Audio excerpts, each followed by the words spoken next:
Hello दोस्तों, कैसे हैं सभी। आज हम बात करने वाले हैं आरआरबी एनटीपीसी की कट ऑफ को लेकर। आंसर की जैसे कि पता है आपको रिलीज़ हो चुकी है और उसके बाद बहुत लोगों के बीच कन्फ्यूजन है कि क्या सेफ स्कोर हम मान के आगे की तैयारी स्टार्ट करें। तो देखो, इसके लिए सबसे पहले तो हमें नोटिफिकेशन के बारे में थोड़ा बहुत तो पता होना चाहिए कि इस बार जो है एनटीपीसी किस तरीके से एग्ज़ाम कंडक्ट कराने वाला है आरआरबी। क्योंकि अगर 2015 वाले एनटीपीसी की बात करें तो उस टाइम सिलेक्शन का प्रोसेस कुछ और था, और अब जो 2019 वाला निकला हुआ है आरआरबी एनटीपीसी का एग्ज़ाम, उसका जो है सिलेक्शन प्रोसेस थोड़ा सा अलग है। अलग क्या है, देखो इसमें नई बात ये वाली ऐड की है इन लोगों ने, जैसे कि पहले नहीं हुआ था ये सब। आप देखेंगे कि इसमें ये वाली लाइन देखिए कि second stage computer based test CBT. तो ये लाइन पढ़ेंगे आप, ये वाली लाइन कि separate second stage CBT shall be taken for each of the 7 CPC level, that is level 2, 3, 4, 5 and 6 with graded difficulty level. All post falling within same level of 7 CPC shall have a common second stage CBT. If candidates are eligible for more than one level of 7 CPC post as per their educational qualifications, they have to give common first CBT, first stage CBT and corresponding second stage CBT for each level of 7 CPC as per the table given in para 13.6। इसका मतलब ये हुआ कि जैसा आपको पता है कि जो जिस टाइम नोटिफिकेशन निकला था उस टाइम कुछ पोस्टें तो ग्रेजुएशन लेवल पर थी और कुछ 12th बेस पर थी। तो इन्होंने क्या कहा है कि उसी को लेवल में डिवाइड कर दिया। जो कि ग्रेजुएशन लेवल पे होगी उसमें कुछ ऐसी पोस्ट है जो लेवल 6 के अंदर काउंट होगी, जैसे कि स्टेशन मास्टर हो गया या फिर कमर्शियल अप्रेंटिस हो गया। और लेवल 5 की अगर बात करें तो सीनियर क्लर्क हो गया, उसी तरीके से जूनियर क्लर्क और जो तुम्हारा बाकी सारी पोस्टें आएंगी एक दो, वो 2, 3, 4, 5, 6 लेवल इस तरीके से उन्होंने डिस्ट्रीब्यूट कर दिया है। तो कहने का मतलब है कि इस बार जो है हर किसी का एग्ज़ाम अलग होने वाला है। अगर कोई कैंडिडेट 6 के 6 लेवल के लिए क्वालिफाई है तो उसके लिए एक कॉमन एग्ज़ाम कंडक्ट करा दिया जाएगा। और अगर कोई छठे लेवल के एग्ज़ाम के लिए क्वालिफाई नहीं कर पा रहा है और उसने अगर दूसरे या तीसरे लेवल के एग्ज़ाम के लिए क्वालिफाई किया है तो फिर वो उसी का एग्ज़ाम दे पाएगा। दूसरी नोट करने वाली बात इसमें यह है कि CBT फर्स्ट से कितने कैंडिडेट को लेने वाला है।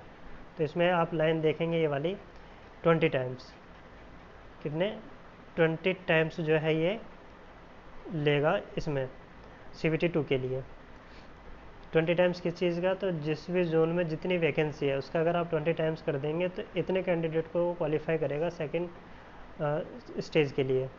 ठीक है, अगर आपको ये नहीं पता है कि इसमें कितनी वैकेंसीज़ हैं हर जोन में, तो एक वो भी देख लेते हैं हम एक बार, इससे कि आपको आइडिया हो जाएगा कि आप किस लेवल पर हैं और आपकी कट ऑफ क्या जाने वाली है। ठीक है, तो यहाँ देखेंगे आप, यहाँ से स्टार्ट होता है। आप खुद भी नोटिफिकेशन डाउनलोड करके सारी चीज़ें देख सकते हैं। तो आप देखेंगे अहमदाबाद, तो अहमदाबाद में जो टोटल पोस्टें हैं आपकी वो 1024 है। तो आप यहीं देखते रहेंगे, सारी पोस्टों को मैं बता देता हूँ आपको, वो कैटेगरी वाइज आप देख लेंगे किसकी कितनी है। तो अहमदाबाद में 1024 बताई मैंने, और अजमेर की अगर हम बात करें तो 1773, इलाहाबाद की बात करें तो 4099, बेंगलोर की 2470, भोपाल 997, भुवनेश्वर 498, बिलासपुर 1207, चंडीगढ़ 2483, चेन्नई 2694, गोरखपुर 1298, गुवाहाटी 851। हिंदी वाले देखते रहे, जैसे कि जम्मू कश्मीर 898, तो समझ जाना भाई। और कोलकाता में देखो सबसे ज़्यादा वैकेंसी है, सॉरी इससे भी ज़्यादा है वैसे, 2949, एक अच्छी वैकेंसी है इसके अंदर भी। मालदा 1043, मुंबई में है देखिए 3365, और सॉरी 3665।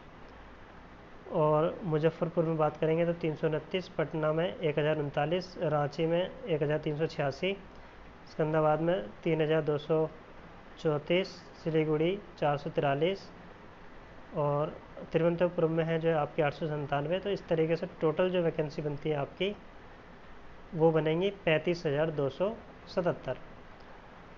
तो ये जो महायुद्ध हो रहा है तो 35,277 वैकेंसीज़ के लिए हो रहा है। तो आपने एक चीज़ नोट करी जो नई बातें हैं इसके अंदर कि हर लेवल के लिए ये एग्ज़ाम कंडक्ट कराएंगे, और जितने भी हर जोन में वैकेंसी है उसका अगर 20 टाइम कर दिया जाए, इतने कैंडिडेट को ये क्वालिफाई करेंगे फॉर CVT 2 के लिए। ठीक है, तो अब हम देख लेते हैं कि लोगों के मार्क्स कितने हैं, और उस हिसाब से मैंने जो प्रेडिक्ट किया है वो देखिए। ये एक्सपेक्टेड कट ऑफ है विदाउट नॉर्मलाइजेशन। अगर आपका आंसर की के हिसाब से अगर इतना स्कोर आ रहा है तो आप CVT 2 की तैयारी कीजिए, रिजल्ट का वेट मत करिए, क्योंकि भाई और भी ज़्यादा टफ एग्ज़ाम होने वाला है। क्योंकि इन्होंने खुद भी बोला अपने नोटिफिकेशन में कि जो जैसे जैसे लेवल बढ़ता जाएगा उनका पेपर का डिफ़िकल्टी लेवल भी उसी हिसाब से बढ़ेगा। ठीक है, तो ये एक्सपेक्ट कट ऑफ है, और एक्चुअली मैंने ये एक्सपेक्टेड जो मैंने अपनी तरफ से एक्सपेक्ट किए है इसके दो बेस है। एक तो मैंने RRB NTPC 2015 दिया था, उस टाइम मेरे कितने मार्क्स थे और किस तरीके से कितने बढ़े वो, और फिर मैंने रेलवे ग्रुप डी भी दिया और उसमें भी किस हिसाब से नंबर लोगों के बढ़े उस हिसाब से मैंने एक्सपेक्ट किया है। ठीक है, तो जनरल की इसमें जो कट ऑफ है वो मैंने प्रेडिक्ट किया है 63 to 65। अगर किसी के इतने मार्क्स हैं तो वो जो है अपने आप को सेफ फील कर सकता है। जनरल के लिए 63 to 65, OBC के लिए 60 to 63, SC के लिए 54 to 58 और ST के लिए 52 to 54। देखो मैंने एक्सपेक्ट किया, अब यही मत मान लेना कि इतनी ही जाएगी, लेकिन अगर लो लेवल इतना है, जैसे जनरल की 63 मैंने मिनिमम रखी है, तो अगर 63 अगर है किसी का, अगर इससे नीचे है तो फिर वो डिपेंड करेगा सारा नॉर्मलाइजेशन में कि भाई वो कितना नॉर्मलाइज करके दे रहे हैं। लेकिन फ़िलहाल के लिए अगर इतना भी किसी का स्कोर है तो वो CVT 2 की तैयारी करना स्टार्ट कर दे। ऐसी OBC अगर आप मिनिमम 60 भी अगर आपके आ रहे हैं कट ऑफ को लेकर, सॉरी आंसर की को लेकर, तो आप तैयारी स्टार्ट कर दीजिए। और SC का जो है मिनिमम लेवल मैंने 54 रखा हुआ है और ST के लिए 52। अगर इससे भी किसी के कम मार्क्स हैं तो भी वो तैयारी स्टार्ट ही रखे, क्योंकि तैयारी तो काम आनी है, और फिर नॉर्मलाइजेशन पे भी सब कुछ डिपेंड करेगा। ठीक है, तो ये मेरे हिसाब से कट ऑफ है। अब ये हर किसी के लिए ही है, चाहे ऐसा नहीं है कि वो चंडीगढ़ हो या फिर तुम्हारा मुंबई हो, तिरुवनंतपुरम हो, क्योंकि पेपर तो एक ही लिया है इन्होंने कॉमन। तो और एन एवरेज स्कोर जो है लोगों के इतने ही आ रहे हैं, तो उसी हिसाब से मैंने ये प्रेडिक्ट किया है। थैंक यू देखने के लिए, सुनने के लिए।